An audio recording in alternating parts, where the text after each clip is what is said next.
Hello, friends, and welcome to another video. This week, I'm going to be putting together a Disney character-inspired outfit and Disney-bounding. Now, if you don't know what Disney-bounding is, it's essentially using normal/modern clothes to dress up like a Disney character without looking like you're wearing a costume. So using the same color palette that the character wears, zeroing in on specific accessories, or just generally capturing the essence of the character in an outfit. The term Disney-bounding comes from the blogger Leslie Kay, who created a general Disney fan blog called disneybound back in 2011, basically because she was going to Disney World and was excited that she was Disney bound. Then one day she created a few polyvore sets of contemporary outfits based on some of her favorite Disney characters. And the response was so positive that she made this the entire focus of her blog. As a result, creating a modern outfit in the style of a Disney character became known as Disney bounding.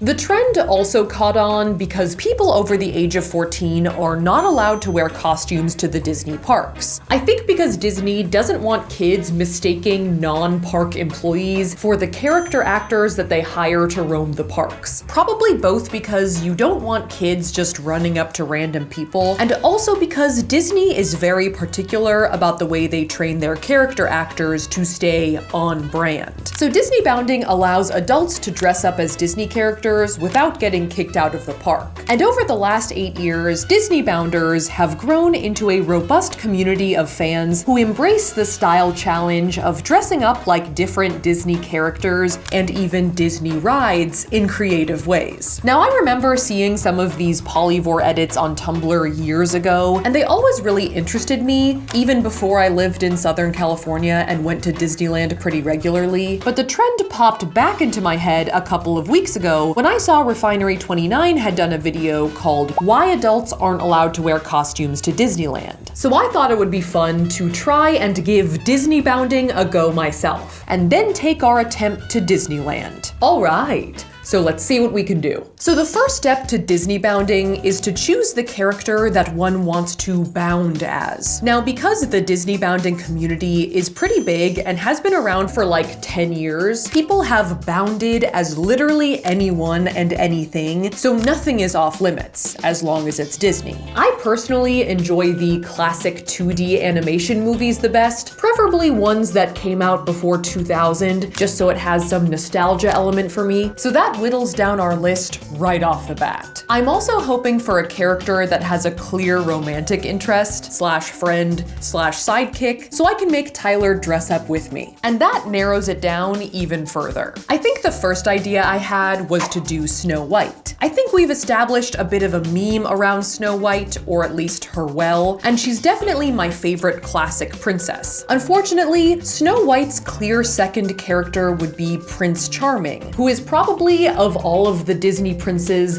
the one with the least personality. I mean, he doesn't even have a name, and he makes the questionable decision to kiss a dead body. As MatPat says, Number 1, Corpse Germs, and number 2, Corpse Germs. Snow White's other pair options would probably be one of the dwarves or maybe the huntsman, which I'm not super jazzed about because of that whole "he might murder you" thing. I mean, he lets her go, but he thinks about it. So there's not a great Tyler option with Snow White, in my opinion. My second thought was to do a villain character, since most villain outfits are more in my preferred color palette. My first instinct there was Maleficent. Of all of the Disney characters, she's probably the one I would want to dress like the most. I mean, she's got the cape, the eyeliner, the bold lip, the collar, and she transforms into a dragon. She's definitely petty, but she enacts her pettiness in style. However, there really isn't a companion character to Maleficent. Her only friend is the little crow who hangs out with her. And unlike other Disney birds, he isn't really a character himself. Other options for a second character could be the Spindle, and I think that's about it. So my third idea for a Disney bound was to do Jafar from Aladdin, aka a Disney villain with a clear companion. Now from just some cursory research, the Jafar Disney bound seems like a decently unsaturated space. He's been done, but not a ton, which is ideal. Jafar is also pretty underratedly stylish. He's got a good color palette, some pointy shoulder pad action, a long sweeping cape, a golden cane, and some seriously villainous facial hair.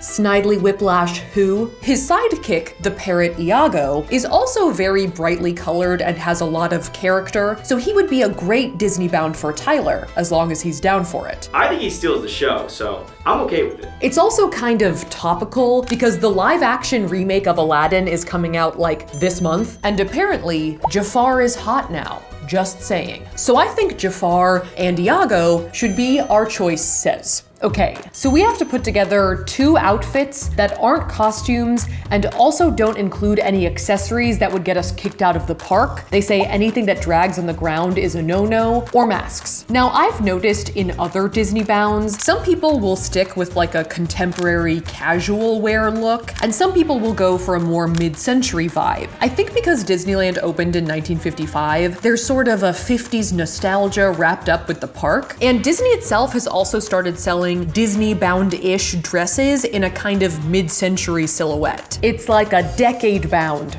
Disney bound. Now, as a decade enthusiast, I think the idea of doing a retro Disney bound seems really fun, but I feel like Jafar's aesthetic does not really lend itself to this look. I mean, the shoulder pads say no. So I'm thinking, why not pick a different decade to focus on? And since Aladdin the movie came out in 1992, the early 90s seem like an obvious choice. The shoulder pads say yes. So taking a look online, it seems like a direction we could go in for Jafar is like a fancy blazer look. This is something that in my head is kind of late 80s, like the working girl power blazer, but it looks like there were still a lot of blazers around in the early 90s, like at these high fashion runway shows. So something like this could be a good base for like a non-costume Jafar look. Now for Tyler's outfit, Iago is a parrot, or to be more specific, a scarlet macaw, whose tropical color palette fits well with the 90s theme, as like bright and neon colors were pretty present early in the decade. Iago's look is more rounded and feathered when you compare it to Jafar's like very severe angular look, so we can maybe ditch the blazer for this one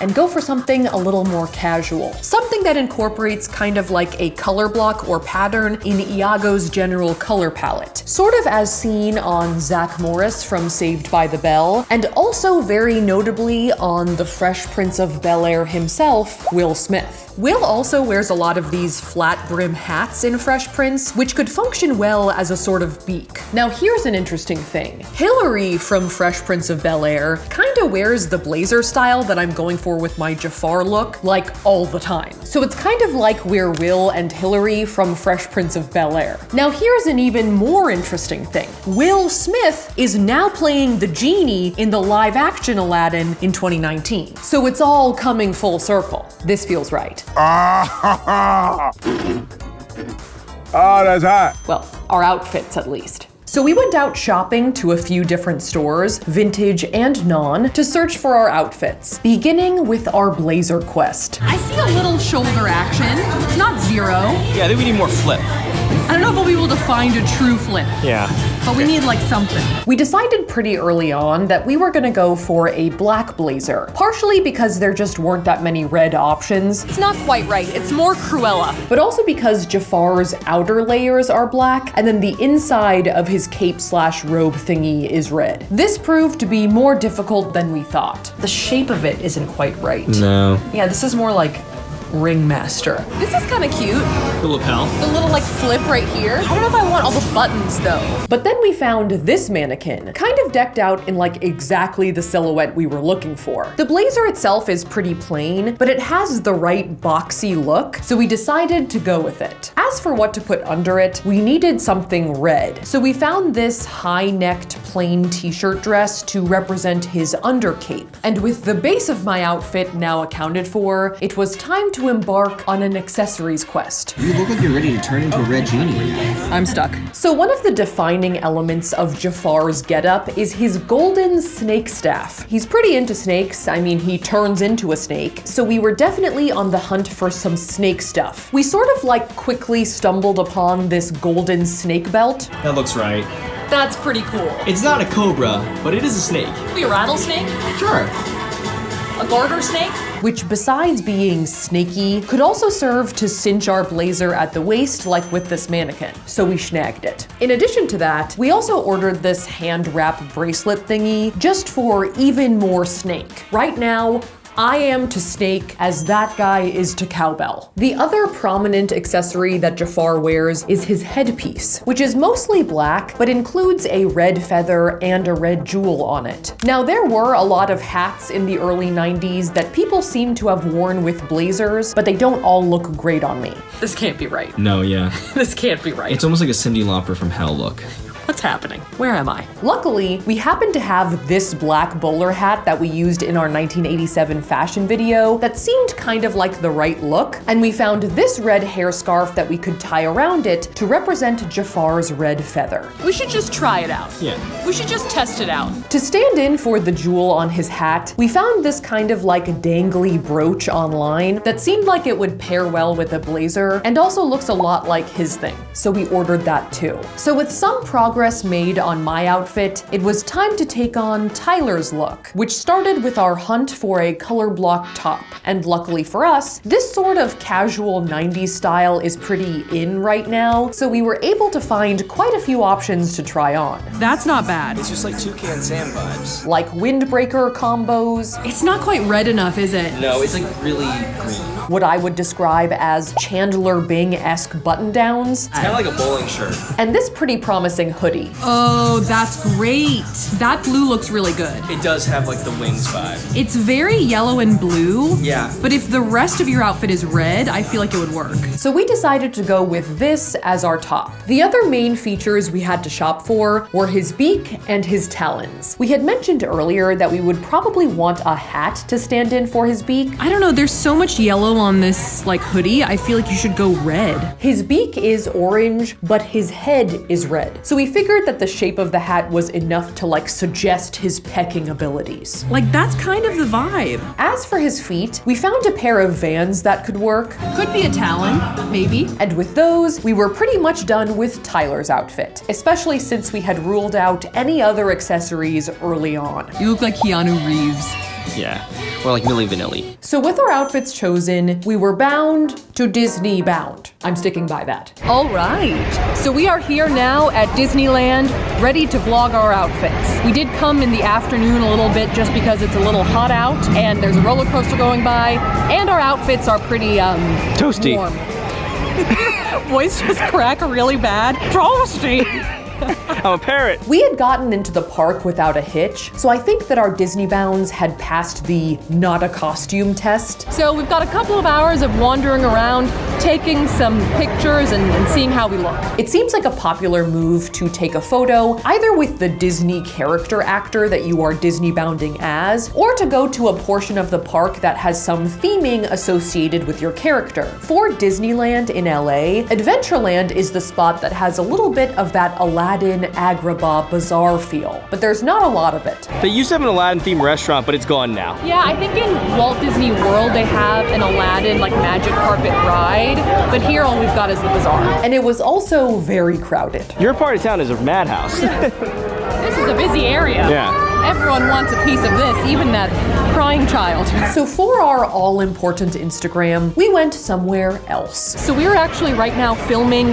by like where Star Wars Land is gonna be, just because they've got some good like desert, arid-looking rocks. Yeah. And with a sufficiently deserty background chosen, it was time to review our final outfits. So for my Jafar look, I ended up with a black bowler hat and red sash, our shoulder-padded black blazer, a red dress, black tights, red shiny loafers, 2 golden snakes, a golden bag, not a lamp, but it's quilted, and a few red and gold vintage jewelry pieces. One good thing is that the sideburns are on brand. Unfortunately, while my sideburns are pretty thick, my other facial hair could have been better. I've noticed you trying to stroke your beard several times. Here's some fuzz. You had a long one recently, right? Yeah, you plucked it. That was a mistake. I wasn't thinking about the video. Lack of beard aside, I also put together a Jafar-inspired makeup look that included some purple eyeshadow and some heavy eyeliner to both cement my villainy and also to protect my eyes from the desert sun. So the eyeliner serves both a fashion purpose and a practical purpose. He's like an evil football player in the desert. Oh, he's fighting off glare. That makes sense. Yeah, exactly. So as for Tyler's final Iago look, we ended up with a red flat brim hat, our red, yellow, and blue hoodie, our red sweatpants, and orange sneakers. I didn't shave because I feel like Iago's the kind of guy that has a 5 o'clock shadow, or in my case, like a 5-day shadow. I don't grow facial hair very fast, but I thought it fit the personality. Now I will say that though Tyler's outfit had fewer elements than mine, I think he embraced his character with a lot of gusto. As well as the 90s vibes. I feel like I'm ready to do like an MC Hammer dance. Like, Try it. There you go. There you go. Yep, you're going so fast. following me with the camera. Oh, sorry, you want to go out of frame? All right, go for it. Further, further. You're not out. Nope. Further, further. All right, you're out. Though unfortunately, I think all of his dancing made him get pretty hot pretty fast. It's like 1,000 degrees out here. It's the Arabian Desert. After our individual shots, we needed a few pictures of Jafar and Iago together. Starring Mary-Kate and Ashley Olsen.